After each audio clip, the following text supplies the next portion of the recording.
بلال رضی اللہ تعالی عنہ کو حضور صلی اللہ علیہ وسلم سے بڑی محبت تھی. حضور صلی اللہ تعالی وسلم کا جب وصال ہو گیا تو آپ مدینہ کی گلیوں میں یہ کہتے پھرتے تھے کہ لوگوں تم نے کہیں رسول اللہ کو دیکھا ہے؟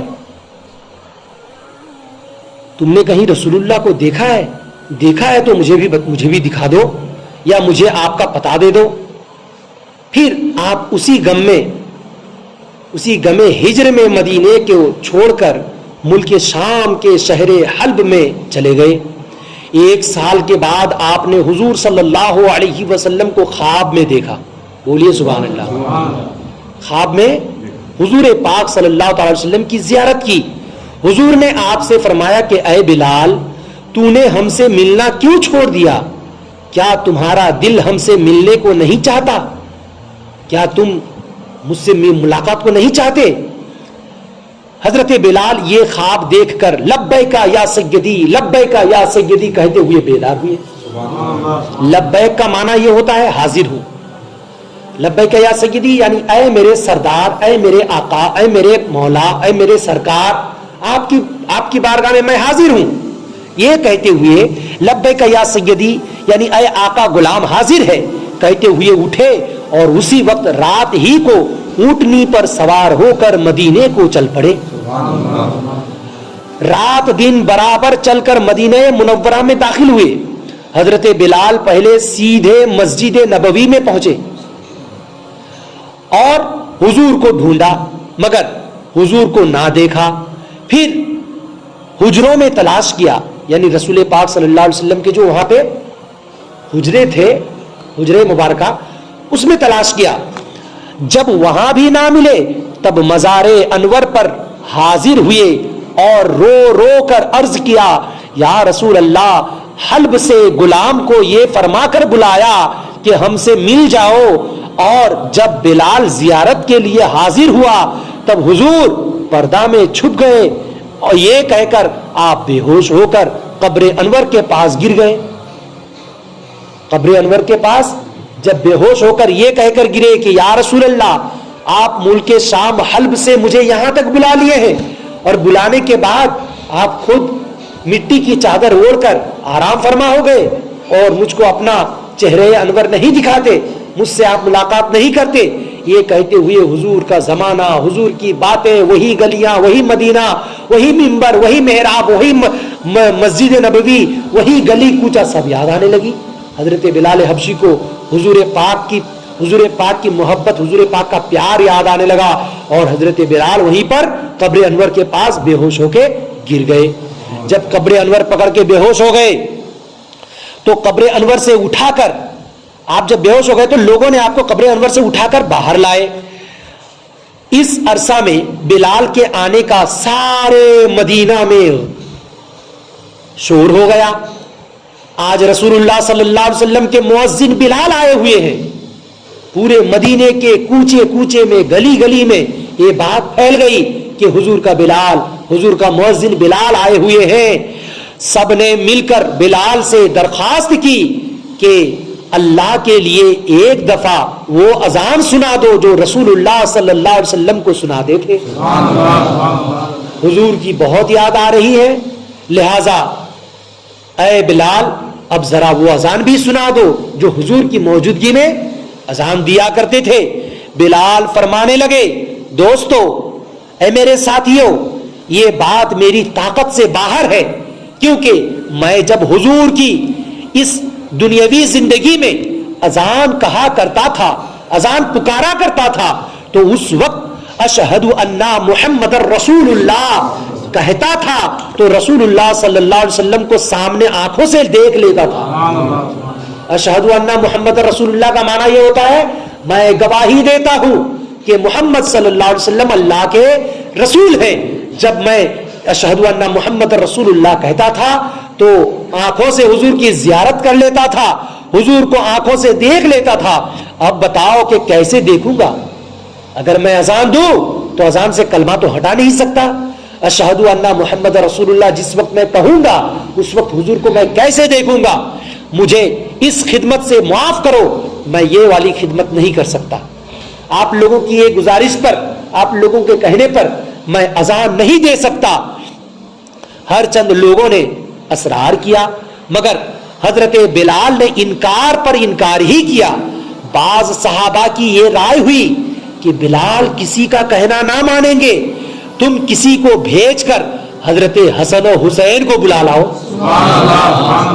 حضرت حسن و حسین کو بلا لو، اگر وہ آ کر بلال سے اذان کی فرمائش کریں گے تو بلال ضرور مان جائیں گے، کیونکہ حضور صلی اللہ علیہ وسلم کے اہل بیت سے بلال کو پیار نہیں، عشق ہے۔ بلال کو کیا ہے؟ پیار سے بڑھ کر محبت، اور محبت سے بڑھ کر عشق ہوتا ہے۔ عشق میں انسان سب کچھ لٹا دیتا ہے، انسان اپنی خواہشات کو بھی لٹا دیتا ہے۔ تو بلال کو حضور کے اہل بیت سے پیار محبت نہیں، عشق ہے، لہذا حسنین کریمین کو بلا لاؤ۔ حضور کو جب بلال کو عشق ہے یہ سن کر ایک صاحب جا کر حضرت حسن و حسین کو بلا لائے۔ حضرت حسین رضی اللہ تعالی عنہ نے آ کر بلال کا ہاتھ پکڑ کر فرمایا کہ اے بلال، آج ہمیں بھی وہی اذان سنا دو۔ کیوں؟ اس لیے کہ جو بلانے گئے تھے انہوں سکھا کو لائے کہ جا کر بلال سے کہنا اذان دو، میں اذان سننا چاہتا ہوں۔ تو جب تمہیں جب کہتے نا اذان دینے کو تو تمہاری باتیں نہ ڈالتے اور تمہاری باتوں پر انہوں اذان دیتے۔ آج اذان سننے کا بہت من کر رہا ہے۔ حضور کو گزرے ہوئے تقریباً سال بھر کا عرصہ گزر چکا ہے، اور حضور ہم لوگوں سے پردہ کرتے ہوئے جب 1 سال ہو گئے تو آج حضور کا مؤذن بلال آیا ہوا ہے۔ آج حضور کی بہت یاد آ رہی ہے۔ ایک ذرا آپ جا کے کہو، آپ کہنے سے آپ کو تو حضور کاندھے پہ گھماتے تھے، آپ کو تو حضور چومتے تھے، لہٰذا آپ کو حضور سونتے بھی تھے۔ آپ اگر جا کر کہو گے تو بلال آپ کی باتاں نہیں ٹالتے، لہٰذا بلال کو جا کر کہو۔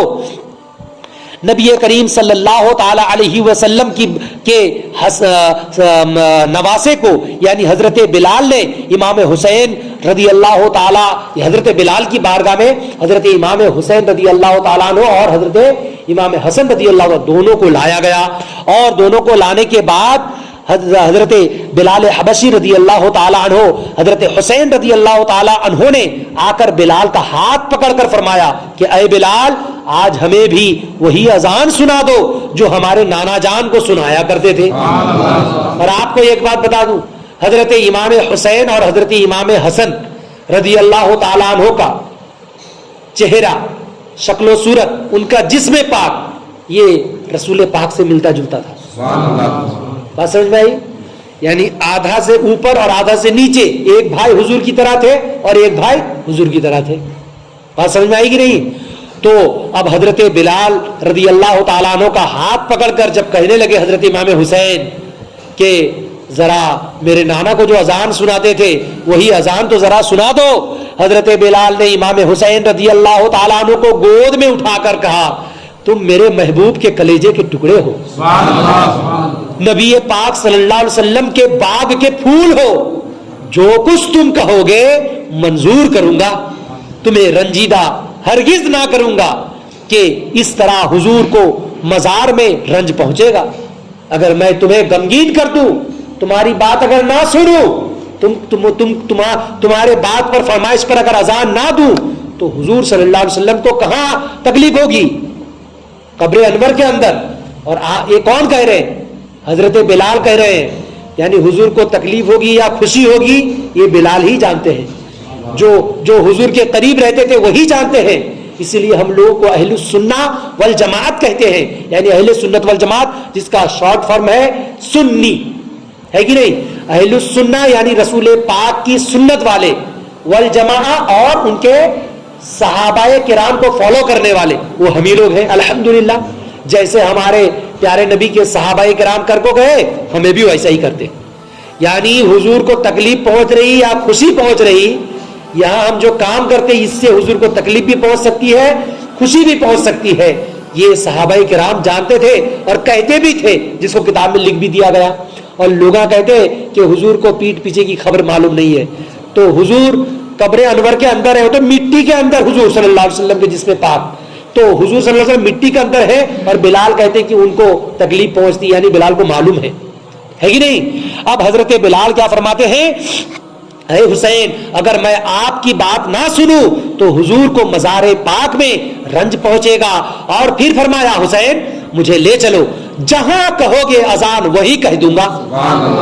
حضرت امام حسین رضی اللہ تعالی عنہ نے حضرت بلال کا ہاتھ پکڑ کر آپ کو مسجد کی چھت پر کھڑا کر دیا. مسجد کی چھت میں پہلے زمانے میں اذان ہوا کرتی تھی, آج کل تو مسجد کی چھت میں مائک کا ہارن لگا دیتے ہیں, اور پہلے زمانے میں مسجد کی چھت میں کھڑے ہو کر مینار کے اوپر اذان دینے کی جگہ بنائی جاتی تھی, وہیں سے اذان اگر پکاری جائے تو پورے علاقے کے لوگ سنتے ہے کہ نہیں. اب ایسے عالم میں حضور پاک صلی اللہ تعالی علیہ وسلم کے وہ صحابی نے فرمایا اے حسین, اے میرے حضور کے نواسے, مجھے لے چلو, جہاں کہو گے اذان وہی کہہ دوں گا. تو حضرت حسین رضی اللہ تعالی عنہ نے حضرت بلال کا ہاتھ پکڑ کر آپ کو کہاں اٹھایا؟ مسجد کی چھت پر, مسجد کی چھت پر کھڑا کر دیا. بلال نے اذان کہنا شروع کی, اذان کہنا شروع کی, اللہ اکبر اللہ اکبر. مدینہ منورہ میں یہ وقت عجیب غم اور صدمہ کا وقت تھا, جب پورے مدینے میں حضرت بلال کی آواز گونجنے لگی. یہ عجیب و غریب ماحول بن گیا تھا. صدمہ کا وقت ایسا تھا کہ حضور پاک علیہ السلام کو وصال فرمائے ہوئے ایک زمانہ ہوا تھا. آج مہینوں کے بعد اذان بلال کی آواز سن کر حضور کی دنیاوی حیات مبارکہ کا سما بن گیا. بلال کی آواز سن کر مدینہ منورہ کے بازار گلی کوچوں میں لوگ تمام طرف سے, یہ جب آواز گونجنے لگی ہر ایک طرف سے لوگ مسجد نبوی میں آ کر پہنچے اور سب کے سب جمع ہو گئے. ہر ایک شخص گھر سے نکل آیا, یہاں تک کہ پردہ والی عورتیں پردہ سے باہر نکل آئیں اور اپنے بچوں کو ساتھ لائیں. جس وقت بلال نے اشہد ان محمد رسول اللہ صلی اللہ علیہ وسلم منہ سے نکالا, ہزار ہاتھ چیخیں ایک دم مدینے میں گونجنے لگی. مدینے میں چاروں طرف سے سب کے منہ سے چیخیں نکل پڑی, اور چیخیں نکلنے کے بعد یہ ایسے وقت میں سارے لوگ رونے لگے, اور رونے کا کوئی ٹھکانہ نہ تھا. یعنی عورتیں روتی تھی, بچے روتے تھے, مائیں روتی تھی, بڑے روتے تھے, ہر ایک روتے تھے. حضرت بلال جو مؤذن رسول صلی اللہ علیہ وسلم ہیں تو آ گئے. سارے لوگ کہنے لگے کہ حضرت بلال تو آ گئے ہیں, مگر رسول اللہ صلی اللہ علیہ وسلم مدینہ کب تشریف لائیں گے؟ یہ ماں کے گودوں میں بچے سب پوچھنے لگے کہ اے اماں, حضور کا بلال تو آ گیا ہے, حضرت بلال تو آ گئے ہیں, وہ تو اذان پکار رہے ہیں, حضور کب تشریف لاتے, حضور کب آئیں گے ہم لوگوں کے پاس؟ یہ کہہ کر جب سارے لوگ رونے لگے تو حضرت بلال نے جب اشہد ان محمد رسول اللہ صلی اللہ علیہ وسلم منہ سے نکالا اور حضور کو آنکھوں سے نہ دیکھا تو حضور کے غم ہجر میں بے ہوش ہو کر گر گئے. اللہ اکبر. اب ایسے عالم میں جب بے ہوش ہو کر گر گئے اور بہت دیر کے بعد ہوش میں آیا, ہوش آ کر اٹھے تو لوگوں نے پوچھا کہ اے بلال بے ہوش کیوں ہو گئے؟ حضور کا نام جب آیا تو بے ہوش کیوں ہوئے؟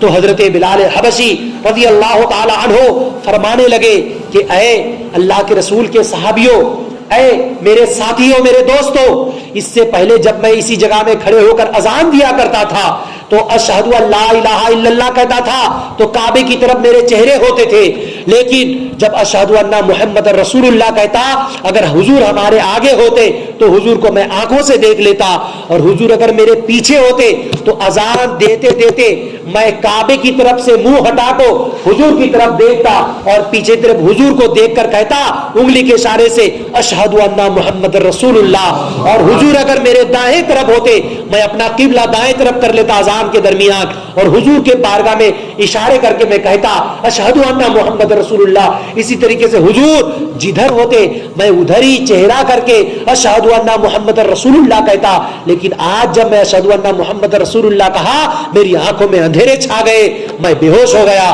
کیوں؟ اس لیے کہ میری آنکھیں حضور کو ڈھونڈنے لگی اور چاروں طرف ڈھونڈتے ڈھونڈتے میں کہیں بھی حضور کو نہیں پایا. جب حضور کو میری آنکھیں نہیں پائی تو پھر میں یہ غم کا صدمہ برداشت نہ کر سکا اور میں بے ہوش ہو کے زمین میں گر پڑا. جب میں بے ہوش ہو کے گر پڑا, یہ وجہ صرف اور صرف حضور کو نہ دیکھنے کی تھی. حضرات محترم, اتنا ہونے کے بعد لوگوں نے جب ان کے منہ پہ پانی چھڑکا اور پانی چھڑک کو ان کو جگایا, ان کو ہوش میں لایا, تو حضرت بلال حبشی رضی اللہ تعالیٰ عنہ بہت دیر کے بعد جب ہوش میں آئے تو ہوش میں آ کر اٹھے اور روتے روتے ملک شام کی طرف پھر دوبارہ واپس چلے گئے. حضرات, یہ تو واقعہ تو سنے ہیں, واقعہ سن کے صرف دل میں خوشی ہو جانے سے, خوش ہو جانے سے, دل خوش کر لینے سے یہ کوئی فائدہ نہیں ہوتا. واقعہ سننے کے بعد اس سے سبق حاصل کرنا پڑتا ہے. اس واقعے سے کیا سبق ملا کہ حضور پاک صلی اللہ علیہ وسلم وصال شریف کے بعد زندہ ہیں. حضور وصال کے بعد زندہ ہیں اور اپنے چاہنے والوں کو شرف زیارت سے مشرف فرماتے ہیں. اور صحابہ کرام رضوان اللہ تعالی علیہم اجمعین کے ہر چھوٹے بڑے مرد و عورت کو حضور صلی اللہ علیہ وسلم سے بے حد محبت تھی. یہ بات بھی سمجھ میں آئی. صحابہ کرام کو حضور صلی اللہ علیہ وسلم سے بے حد محبت تھی اور حضور صلی اللہ علیہ وسلم کا ذکر خیر سننے کے بعد سب بے چین رہتے تھے اور صحابہ کے دل میں اہل بیت کی بڑی محبت تھی. اسی لیے مدینہ والے حضور کے بلال کی اذان کی آواز سن کر سب کے سب گھر سے باہر تشریف لے آئے اور حضور کے بلال کی زیارت کے لیے آئے اور سب انتظار میں ہیں کہ حضور کو جاتے ہوئے تو مہینوں گزر گئے, بہت دن گزر گئے, حضور کا بلال بھی تو چلے گئے تھے, حضور کے بلال تو تشریف لائے ہیں, کیا آپ حضور بھی تشریف لائیں گے؟ یہ کوئی اور نہیں بلکہ صحابہ کرام اور تمام کے تمام عورتیں اور تمام کے تمام بچے بھی یہی پوچھ رہے تھے. یعنی سبوں کو معلوم ہے ہمارے حضور زندہ ضرور ہیں. رسول پاک صلی اللہ علیہ وسلم کے عشق سے اپنے سینہ کو مدینہ بنا لیجئے, اسی کے اندر زندگی کی معراج اور کامیابی کے راز چھپے ہوئے ہیں.